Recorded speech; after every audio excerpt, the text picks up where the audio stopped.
Scrapbook.com is here at the CHA 2014 Mega Show. We're with Tim Holtz in the Sizzix booth, and he's going to show us all the cool new additions to the Alterations collection. Love it, love it, love it. So there's so many new things, of course, in Sizzix Alterations. So we'll talk here about frameworks. So what's cool about these new frameworks dies, these are steel rule dies that will cut a repeating pattern. So you can use these for all types of mixed media, whether you're cutting fabric or cork or mirrored or chipboard. And you'll see that it die cuts the frame itself, but it also has all of the individual components that will pop out of that. So you can do your own artwork, cut it out, and pop in photos or all sorts of different elements.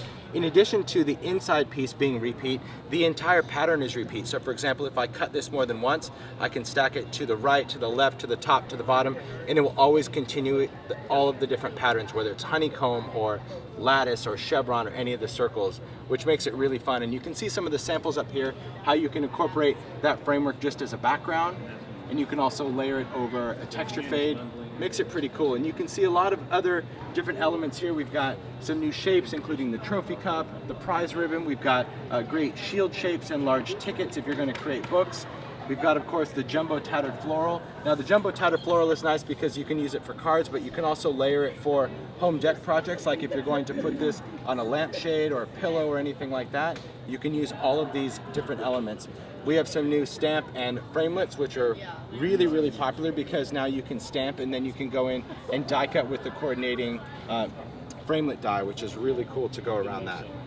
So you can just see, I mean, the booth it's really nice because we've included a lot of die cut pieces that really transcend not only to paper crafts, but also to home decor. So we're gonna keep working around here.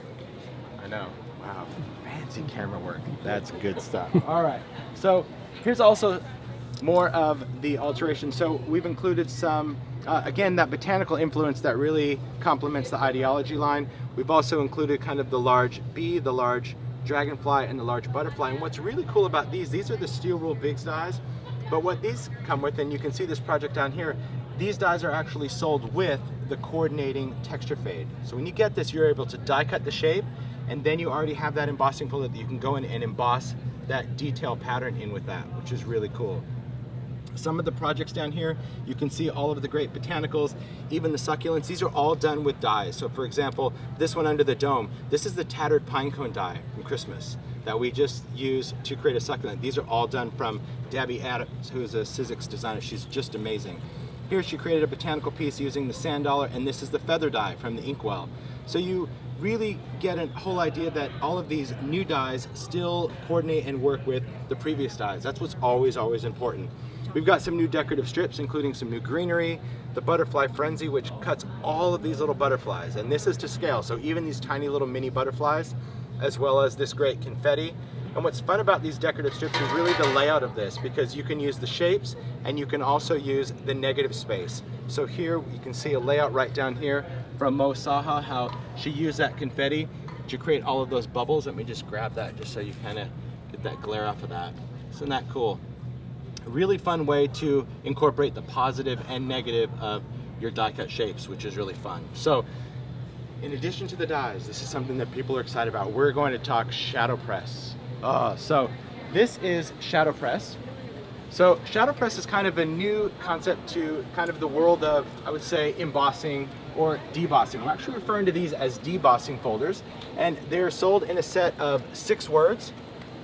And there are 5 different sets right now. And here's what's great about Shadow Press. I've got one right in my hand. So what this is, so this is going to be just like an embossing folder. It's that stick, but you can put this on a card or any type of page, and you can use it horizontal or vertical. But what it does is it debosses a drop shadow. So when you think of most embossing folders, we're talking about raised texture, debossed texture. This doesn't have anything raised. It's completely flat over the surface. All it's doing is it's debossing that drop shadow, allowing you to go in with a distress marker, for example, and color in that drop shadow. Or up at the top, you can use an ink blending tool, and you can blend over the top of that just to create even more contrast. But you don't even need to ink or stamp these. You'll see some of these in just different colored cardstocks, and just that drop shadow alone is enough to really make it pop out of a card. And this is what's cool about Shadow Press. It's just a whole different way to work with you know, your embossing tied in with dies, but instead of creating all that embossed texture, we're just debossing it to create the Shadow Press. So pretty exciting.